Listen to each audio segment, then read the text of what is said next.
Saffron होते.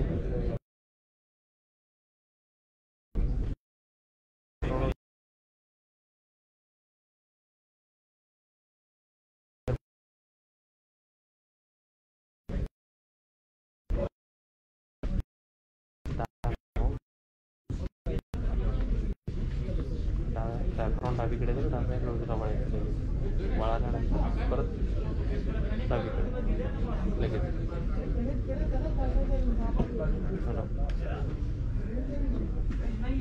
नाही saffron नाही, दांडेकर पुलाच्या अलीकडे पूर्वी तो सर्कल होता बघा, सर्कल. दांडेकर पुलाच्या अलीकडे जो सर्कल आहे ना, कामगार. जय भारत, जय भीम. या ठिकाणी आपण पुण्यातील सिरम इन्स्टिट्यूट या इन्स्टिट्यूटमध्ये आलेलो आहे. काल जी घटना घडली त्या घटनेच्या संदर्भात काल उपमुख्यमंत्री अजित पवार आज सकाळी ताई गोरे या इन्स्टिट्यूटला भेट देऊन गेल्या, पाहणी करून गेल्या. काल जी आग लागली होती त्या आगीच्या संदर्भात त्यांनी पाहणी केली आणि आज या ठिकाणी पुणे येथील सिरम इन्स्टिट्यूटमध्ये माननीय मुख्यमंत्री आलेले आहेत. ते याची पाहणी करत आहेत. तसेच या ठिकाणी काही वेळातच प्रेस कॉन्फरन्सला सुरुवात होत आहे आणि ह्या प्रेस कॉन्फरन्सचं लाईव्ह आपण या ठिकाणी पाहत आहात. या प्रेस कॉन्फरन्ससाठी या ठिकाणी अनेक आलेले आहेत.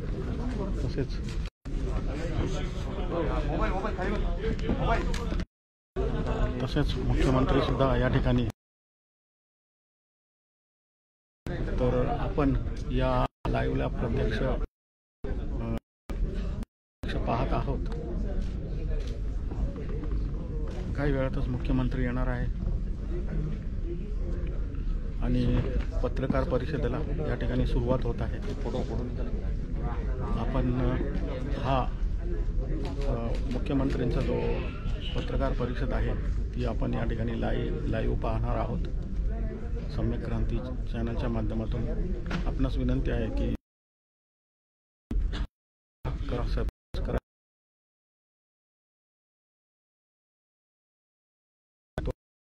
कमेंटमध्ये नक्की लिहा.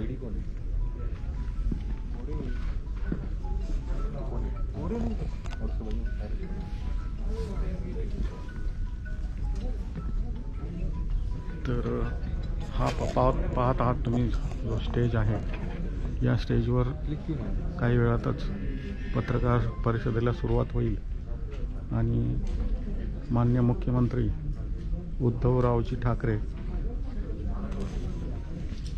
या ठिकाणी उपस्थित राहतील. उद्धवरावजी ठाकरे या ठिकाणी आलेले आहेत. त्यांच्यासोबत नीलमताई गोरेसुद्धा आलेले आहेत. आपण पाहत आहात माझ्या मागे उद्धवरावजी ठाकरे आहेत आणि नीलमताई गोरे आणि अनेक मान्यवर या ठिकाणी आलेले आहेत आणि प्रेस कॉन्फरन्सला सुरुवात होत आहे.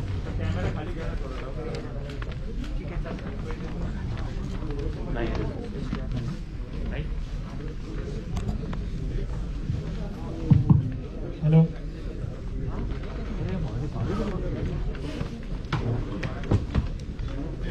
लाईट बंद करते.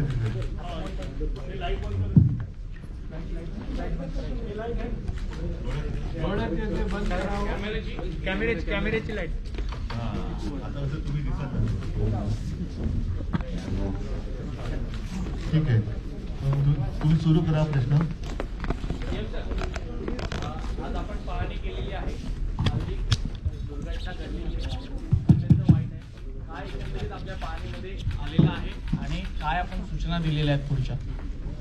आपल्याला कल्पना आहे संपूर्ण जगात कोविडचा हैदोस अजूनही संपलेला नाही आणि साधारणतः गेल्याच आठवड्यात एक ह्या सगळ्या काळ्याकुट्ट वातावरणात आशेचा किरण असा लस बनवणाऱ्या केंद्रामध्ये अचानक बातमी आली की आग लागली आणि क्षणभर केवळ आपलाच नाही तर सगळ्यांच्याच काळजाचा ठोका चुकला. दुर्दैवाने त्याच्यामध्ये 5 जण मृत्युमुखी पडले. परंतु जिथे ही लस बनवली जाते आणि त्याचं उत्पादन झाल्यानंतर जिकडे ती ठेवली जाते तिथे कोणताही अनुचित प्रकार किंवा दुर्घटना घडलेली नाही. तो संपूर्ण साठा आणि ते केंद्र हे पूर्णपणे सुरक्षित आहे. साहजिकच आहे, काल बातमी आल्यानंतर मी संपर्क केला आणि काल बोलल्याप्रमाणे, काल ठरल्याप्रमाणे आज इथे आलो. जिथे ही दुर्घटना घडली त्या इमारतीमध्ये पहिले 2 मजले हे वापरात होतेच आहेत आणि वरती जिथे नवीन केंद्र सुरू केले जाणार होतं तिथे ही दुर्घटना घडली. एकूणच काय की हा सगळा परिसर बघितल्यानंतर सर्वांना जी एक शंका किंवा भीती वाटत होती की आता लसीकरणाचं काय होणार, लस उत्पादन होणाऱ्या केंद्रामध्ये जर आग लागली तर पुढे कसं होणार. तर आदर पण बसले, सायरनजी पण इकडे बसलेले आहेत. त्यांनी जी काय माहिती दिली पूर्णपणे त्या माहितीप्रमाणे पुन्हा एकदा सांगतो की जिथे ही कोविडची लस बनवली जाते ते केंद्र तिथून अंतरावर आहे आणि तिथे कोणतीही दुर्घटना घडलेली नाही किंवा त्याचा फटका तिकडे बसलेला नाही. सर हिंदी में जानना चाहेंगे सर, जो जिस तरह की घटना हुई है, आप थोड़ा ट्रांसलेशन करो ना. ठीक है सर, थोड़ा ट्रांसलेशन करें ना. ठीक है सर. सर ये आप पूछते जाइए, मैं बात ठीक है सर, ठीक है सर. जिस वक्त हिंदी में बात करूंगा तो मराठी में ठीक है सर, ठीक है सर वो सवाल मैं पूछ रहा हूँ सर. ये जानना चाहूंगा एक तरह से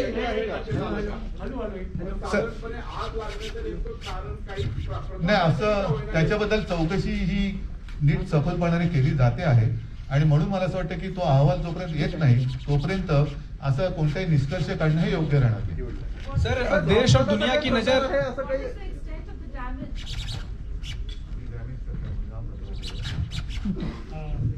Thank you. See, the extent of the damage is more than 1,000 crores because of the equipment and the products that were going to be launched over there.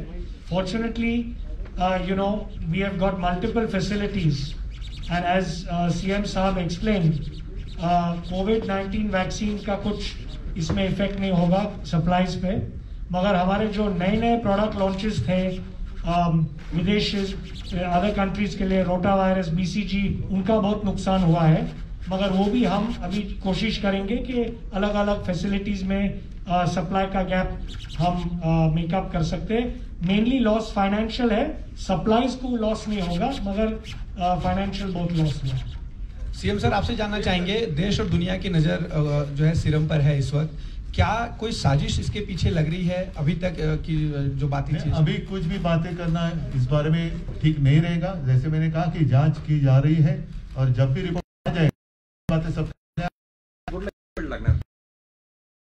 तो पूर्ण होईपर्यंत पूर्ण होईपर्यंत लागणार, तो पूर्ण तर होऊ द्या. सर याच्यामध्ये काही FIR काही रजिस्टर होणार आहे, लाईक नेग्लिजन्स झालाय, 5 लोक मेले. असं मी पुन्हा सांगतो की जोपर्यंत चौकशी पूर्ण होऊन अहवाल येत नाही तोपर्यंत याच्यावरती कोणती भाष्य करणं हे योग्य राहणार नाही. पूर्णपणे तपासणी चौकशी सुरू आहे आणि चौकशी झाल्यानंतर मी पुन्हा सांगतो अहवाल येईल आणि तेव्हा कळेल की घातपात होता का अपघात होता. सर आहेत मदत त्याच्याबद्दल मला एक गोष्ट नक्की सांगावीशी वाटते की दुर्दैवाने ज्यांचा मृत्यू झालेला आहे त्यांची पूर्ण जबाबदारी कंपनीने घेतली आहे, परंतु त्या व्यतिरिक्त आणखीन काही करण्याची आवश्यकता असेल तर सरकार जरूर करेल. ठीक आहे सीएम सर.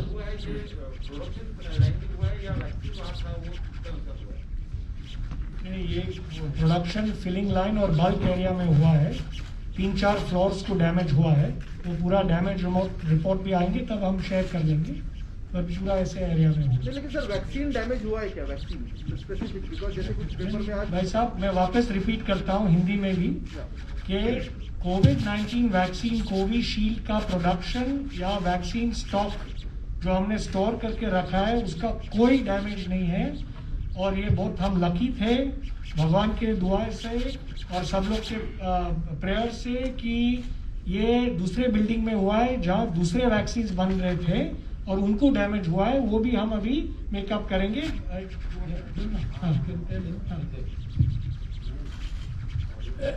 बघा असं झालंय का जे बिल्डिंगला जी आग लागली ना, ती बिल्डिंग मध्ये प्रोडक्शन चालू होतं नाही, होणार होतं, रेडी करायला होते।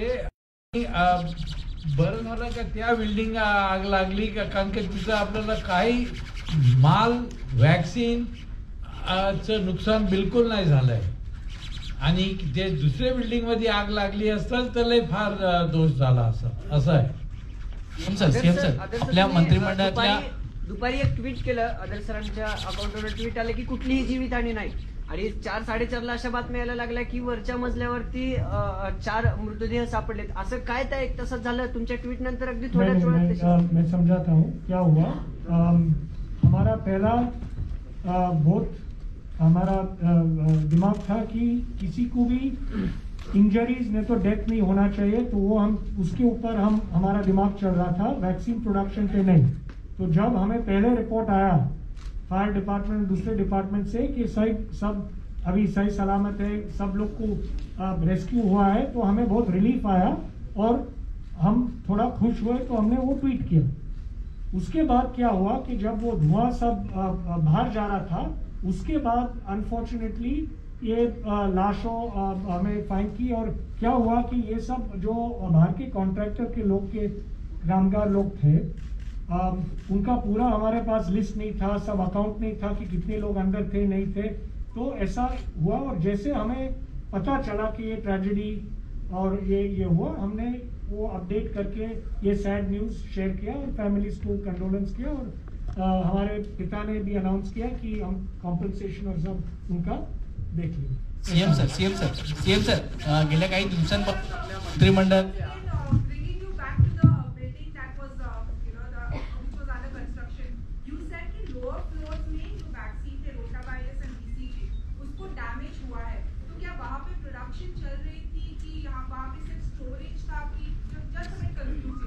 No. So, as my father explained, these were new buildings. This was a new building with the new product, additional product capacities being made, supposed to be made in the future. These new filling lines and bulk production lines were under installation. This was a brand new facility. That's why, perhaps this incident happened whilst installation and other things were going on. And no actual vaccine was being made there at the time. It was for the future. So the loss is for the future now, which we make up through other buildings and facilities. Do you suspect any security concerns from any internal or external forces? No. As CM Saab said, till the investigation is fully concluded, it is irresponsible for us to make any statements. Let us wait for that to happen and respect what CM Saab is. ठीक आहे, सगळ्यांना धन्यवाद।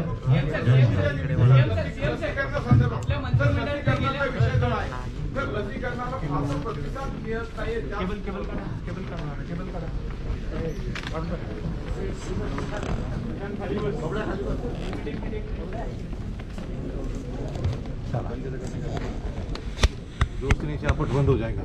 पुढे गेला तर आपण बघितलं आता मुख्यमंत्र्यांनी सांगितलं की चौकशी चालू आहे, आणि चौकशीमध्ये जे काही क्लिअर होईल त्यानंतरच चौकशीच्या अहवालावर हे पुढचं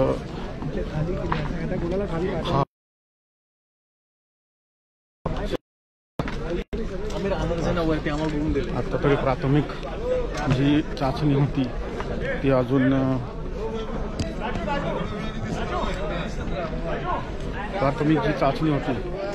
पूर्ण झालेली नाही। तर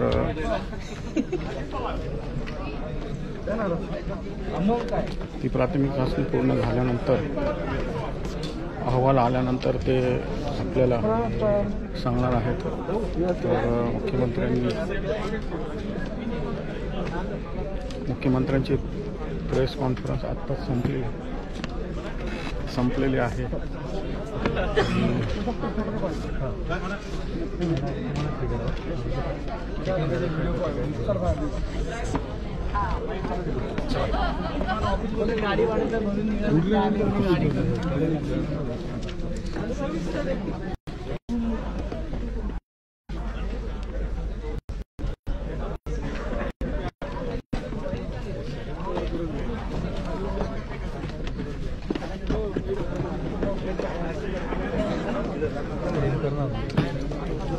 बोलला का नाकड बोल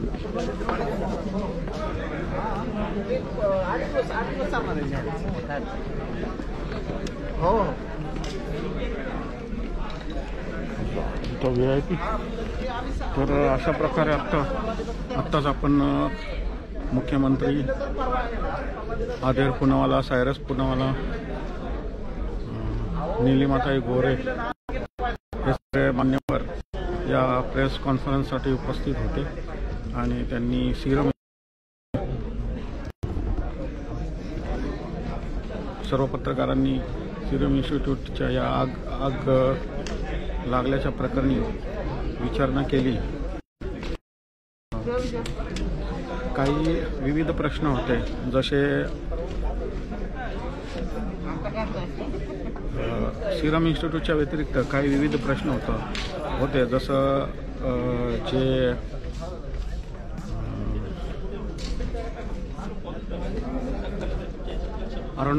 अर्णव गोसावी अर्णव गोसावी जो आहे त्याला त्याचं जे चॅट सापडलेलं आहे आणि त्या चॅटमध्ये विविध प्रकारचे भयानक असा हा चॅट बाहेर आलेला आहे आणि त्या चॅटमध्ये पुलवामा हत्याकांडातील जे काही हत्याकांड होतं ते हत्याकांडाच्या 3 दिवस अगोदर हे चॅट प्रकरण होतं.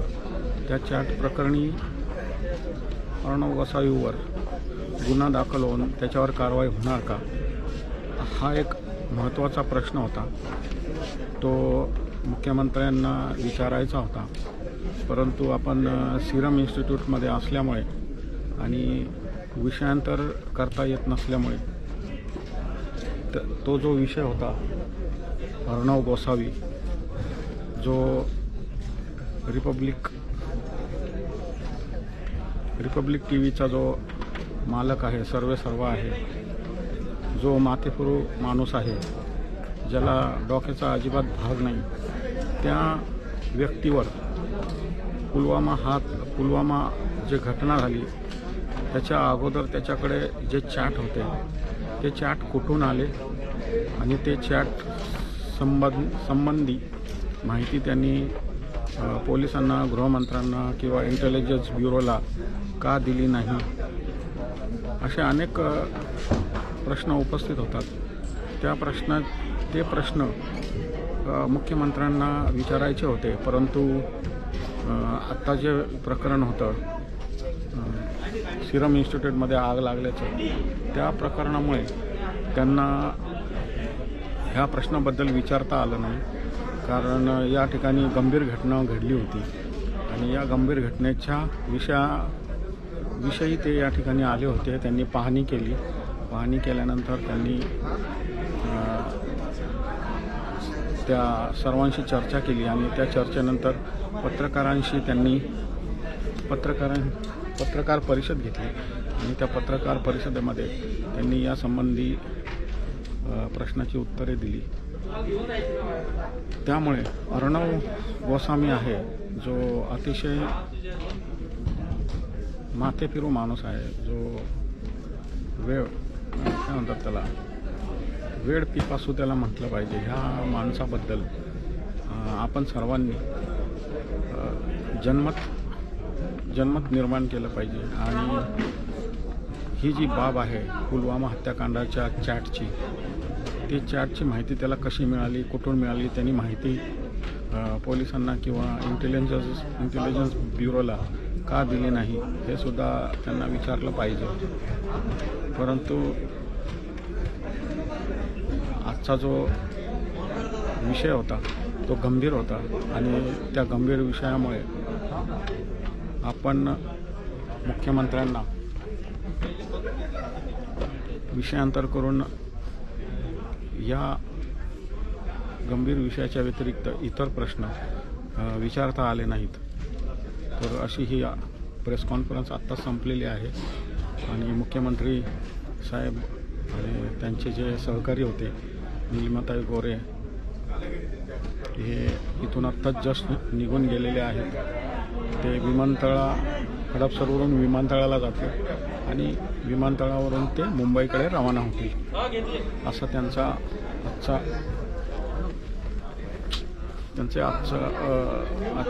शेड्यूल आहे. या ठिकाणी जे अर्णव मुखर्जी आहे जो वेडा माणूस रिपब्लिक इंडिया टीव्हीचा जो मालक आहे त्या माणसाबद्दल मुख्यमंत्र्यांना जाब विचारायचा होता, प्रश्न विचारायचा होता, परंतु या ठिकाणी जी घटना होती त्या घटनेमुळे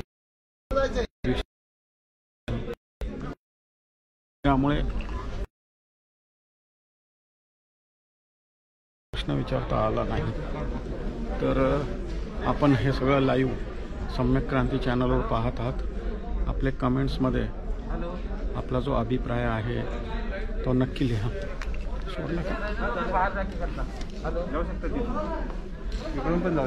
तिथून पण आहे का?